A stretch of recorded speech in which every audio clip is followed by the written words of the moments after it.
Então, chegamos à experiência do motor de indução.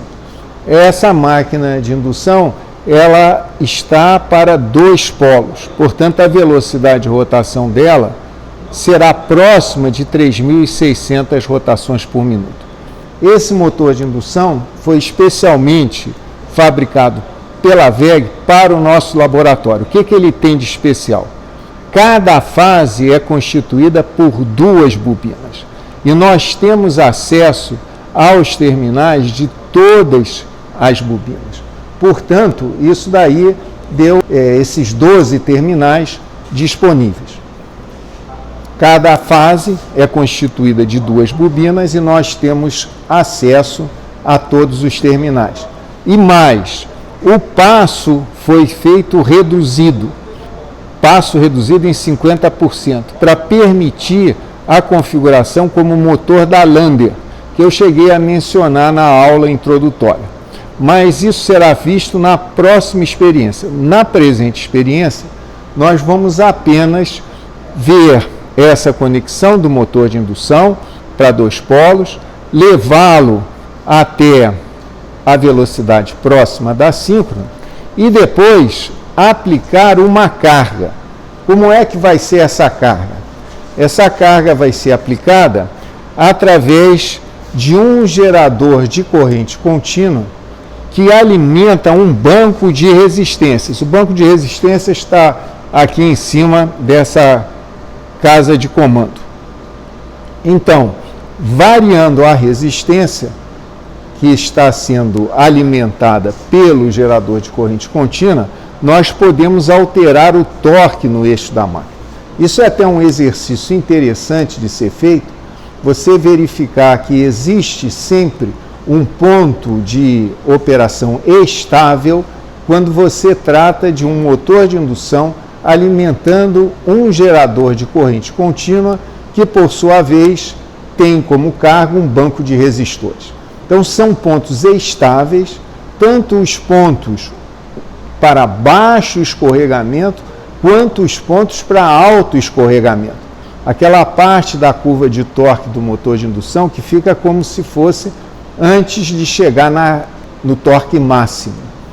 Essa região de operação, ainda que estável para essa combinação, ela não é aconselhável porque leva a valores muito elevados de corrente de rotor e também de corrente de armadura. Por isso, nós não entraremos nessa região.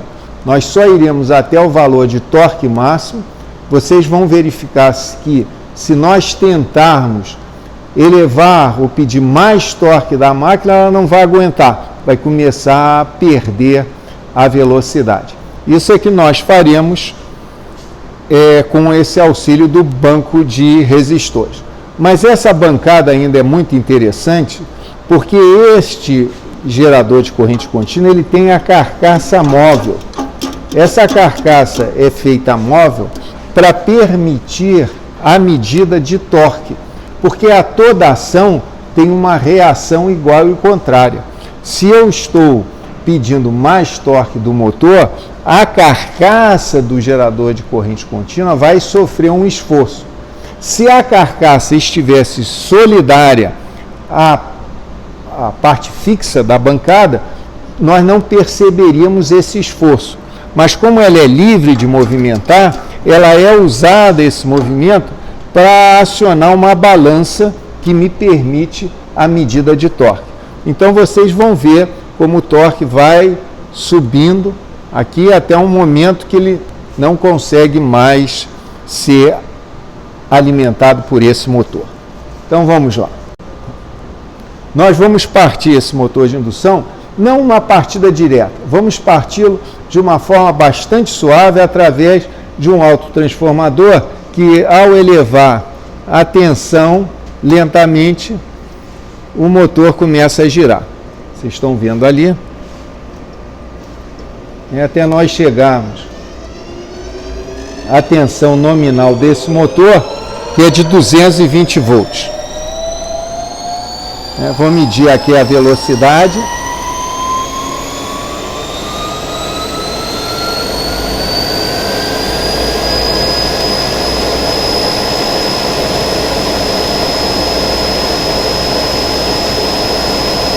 próximo de 3.600 RPM, que seria a velocidade síncrona, mas sempre tem uma determinada solicitação de torque, por atrito, principalmente por ventilação também.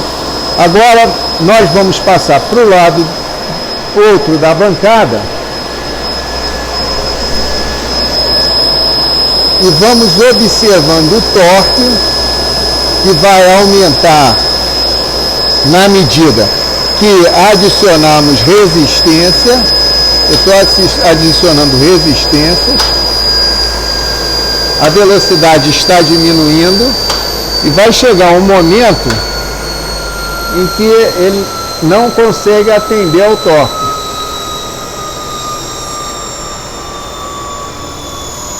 Viu?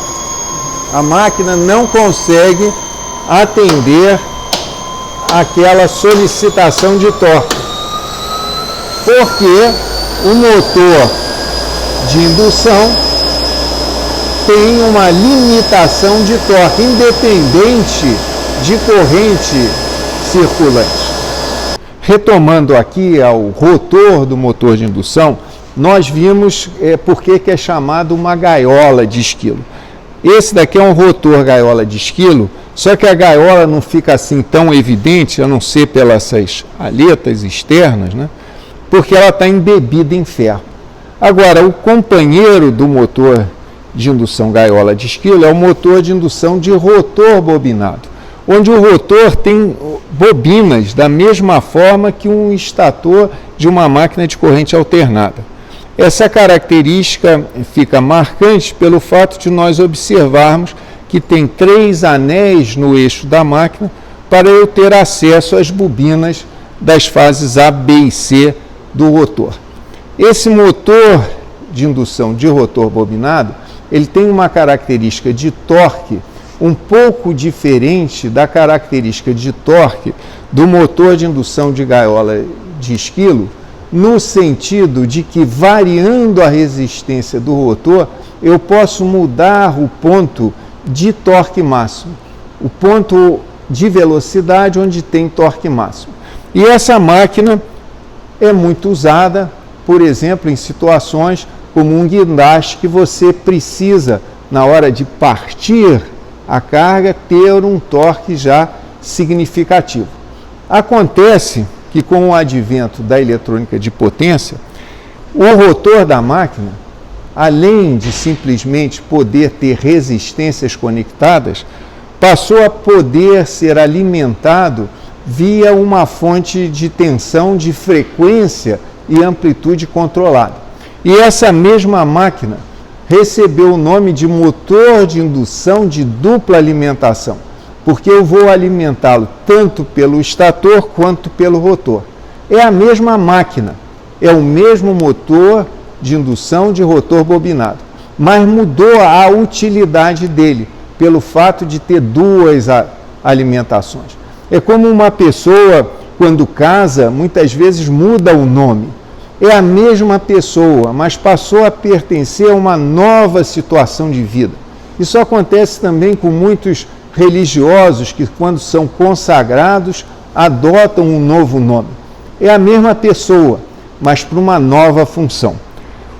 O motor de indução de dupla alimentação é a máquina mais usada em geração eólica, mostrando a importância dessa máquina.